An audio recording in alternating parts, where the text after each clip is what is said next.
نبی کریم صلی اللہ علیہ وسلم سے ام المومنین سیدہ عائشہ رضی اللہ عنہا سوال کرتی ہیں، سرتاج رسول صلی اللہ علیہ وسلم، احد کے میدان میں بڑا نقصان ہوا مسلمانوں کا، 70 مسلمان شہید ہوئے، 70 کے قریب زخمی ہوئے، آپ کے چچا سید الشہداء سیدنا حمزہ رضی اللہ تعالیٰ وہ بھی شہید ہوئے، اور بڑی بے دردی کے ساتھ، اور وہ جو وحشی بن حرب تھے جو بعد میں مسلمان ہو گئے تھے، انہوں نے اپنے ایک مخصوص انداز کے ساتھ ان کو شہید کیا۔ سیدہ پوچھتی ہیں کہ اللہ کے رسول بتائیے، اس سے زیادہ سخت دن بھی آپ کی زندگی میں کبھی آئے؟ اب برداشت کا حال دیکھیے گا ذرا۔ یہاں میرے لیے بھی کھڑے ہو کے کہنا بڑا آسان ہے، پہلی بات تو یہ کہ ہم اس بات کے متحمل نہیں، طاقت نہیں رکھتے کہ اللہ ہمارے اوپر ایسا بوجھ ڈال دے، لیکن سچی بات یہ ہے کہ اگر ایسے حالات آ جائیں ہو سکتا ہے ہم بھی بھاگ جائیں۔ اب دیکھیں، قوم میں سے لوگ چند مسلمان، نبی علیہ السلام تنے تنہا مکہ کے اندر ہیں کہ مکہ والوں نے میری بات نہیں مانی، چلو میں طائف چلا جاتا ہوں، ان کو جا کے اللہ کا پیغام پہنچا دیتا ہوں۔ کوئی مفاد، کوئی مقصد قوم سے، کوئی مطلب، کوئی چاہت کہ مجھے یہاں سے روپیہ پیسہ مل جائے گا، چلو یہاں جانے سے میری کوئی گاڑی بن جائے گی، میرا بنگلہ بن جائے گا، کوئی نہیں، کوئی مفاد نہیں، صرف اللہ کی رضا کے لیے،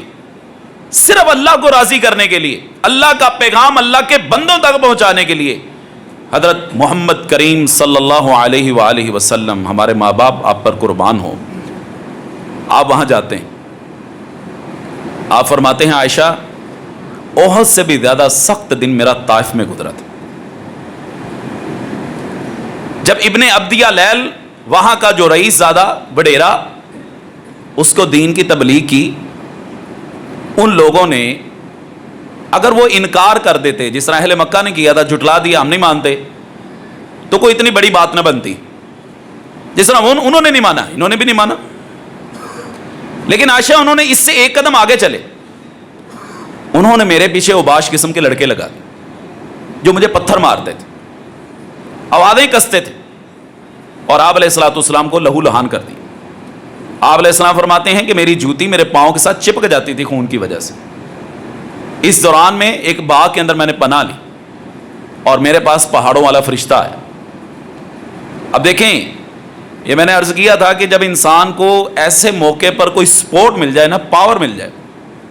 آپ کا کسی کے ساتھ کوئی مسئلہ بن جائے، آپ کی برادری اکٹھی ہو جائے، آپ یہ موقع ضائع نہیں جانے دیں گے۔ آپ کہیں گے اب آئے گا اونٹ پہاڑ کے نیچے، اب ان کو پتا چلے گا کہ اس نے کس آدمی کو چھیڑا ہے، یہ آنے والی 7 نسلوں کو بھی بتائے گا کہ فلاں بندے کو نہیں چھیڑنا۔ ایسا ہی ہے نا، سپورٹ جو مل گئی،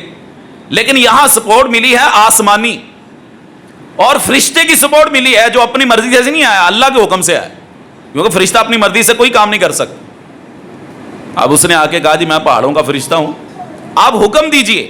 ابھی اس قوم کو 2 پہاڑوں کے درمیان پیس کے رکھ دوں۔ نبی علیہ الصلوۃ والسلام کہہ سکتے تھے نا کہ اب موقع ملا ہے، ان کو میں بتاؤں کہ کیسے کسی نبی کو جھٹلایا جاتا ہے۔ آپ علیہ السلام حکم کر دیتے، اشارہ کر دیتے، قوم ملیا میٹ تھی، لیکن وہ رحمت للعالمین تھے، نبوت والی زبان مبارک سے خیر کے کلمات اور رحمت کے کلمات میں آپ فرماتے ہیں مجھے امید ہے کہ اللہ ان کی آنے والی نسل سے ایسے لوگ پیدا کر دے گا جو اللہ کا نام لینے والے ہوں گے۔ یہ ہے برداشت، اور یہ روزہ ہم سے یہی کچھ کروانا چاہتا ہے، ہمارے اندر صبر اور برداشت اور تحمل کا مادہ پیدا کرنا چاہتا ہے۔